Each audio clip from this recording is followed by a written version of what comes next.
The 1990s era of DTM, or Dutch Tourenwagenmeisterschaft, is widely regarded as one of the golden ages of touring car racing, mesmerizing fans with a perfect blend of cutting-edge technology, fierce manufacturer rivalries, and thrilling close-quarters racing. The appeal of this period was largely driven by the iconic, heavily modified, yet still recognizable road cars fielded by some of the sport's most renowned manufacturers. Mercedes, Audi, Opel and BMW were the primary players, with Alfa Romeo joining the competition later, adding even more excitement to the mix. These machines were no ordinary vehicles, outfitted with advanced high-performance modifications, including aggressive splitters, significant electronic aids, rear wings, and sophisticated aerodynamics, making them true contenders on the track. The racing was often intense, with these touring cars competing bumper to bumper on some of Europe's most legendary circuits, delivering unpredictable, action-packed battles week after week after week. The combination of highly skilled drivers, constant engineering advancements, and impassioned fan base made the 90s DTM era a truly unforgettable and electrifying spectacle.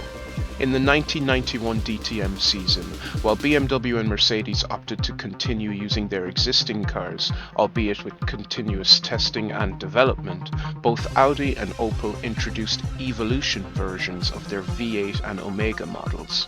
These new versions were equipped with enhanced aerodynamics and other performance tweaks designed to give them a better competitive edge. Audi's approach, in particular, paid off significantly, with the team employing a combination of alleged strategic sandbagging, team orders, and race tactics that gave them a divisive advantage during the later stages of the season. BMW remained usually competitive, but saw their chances dwindle as the season progressed, with few victories in the second half. After 10 DTM races, the season concluded with the ITR Cup, a separate competition where private entries also had the chance to shine. Peter Sikowski, the son of Eric Sikowski, triumphed in the privateer category, taking the championship in his Unitron BMW. Meanwhile, there were additional titles awarded for teams and manufacturers alongside the ITR Cup, ensuring no shortage of accolades in a fiercely contested year. But rather than dwelling on those, we shift our focus to the main topic of today's review: Singen.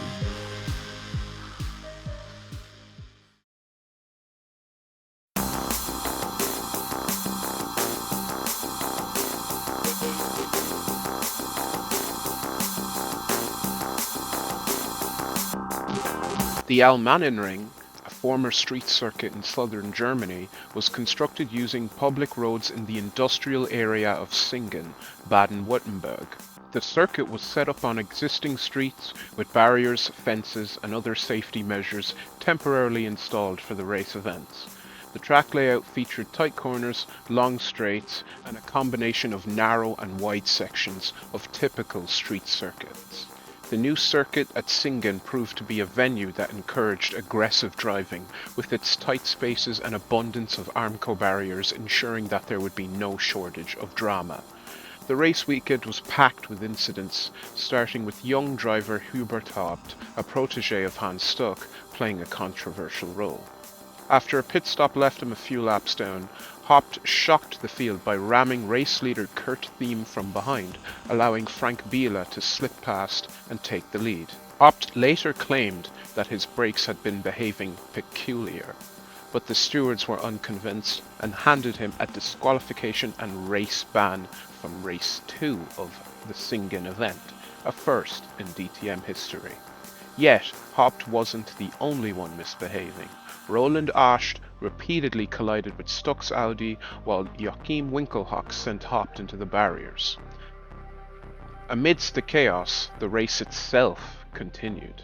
Frank Biela, having benefited from all this following Haupt's actions, overtook Stuck, who was struggling with severe understeer, and set off in pursuit of Thiem, eventually claiming the victory in race 1. However, Biela's fortunes would take a turn for the worse in the second race, as he had to start in a spare car due to a broken drive shaft. Stuck, meanwhile, was protected by his Audi teammate Frank Jelinski, and when Thiem suffered an engine failure, Stuck cruised to victory.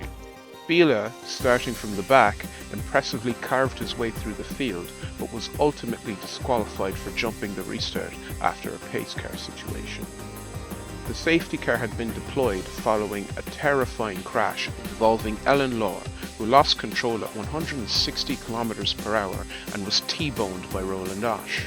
With numerous other incidents thinning out the field, unexpected drivers like Otto Rensing and Armin Bernhard managed to secure points despite their prior lack of strong finishes. Controversies continued as Biela was cleared of wrongdoing after pushing Klaus Ludwig into the barriers at 220 km per hour, and Jelinski was similarly not found guilty for his collision with Armin Hahn.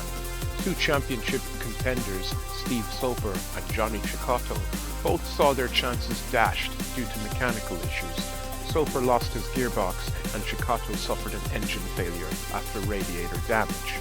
Despite the on-track chaos, Singen's debut on the DTM calendar was considered a success. The race drew a healthy number of spectators, and despite the tight and punishing nature of the circuit, the drivers voiced little complaint.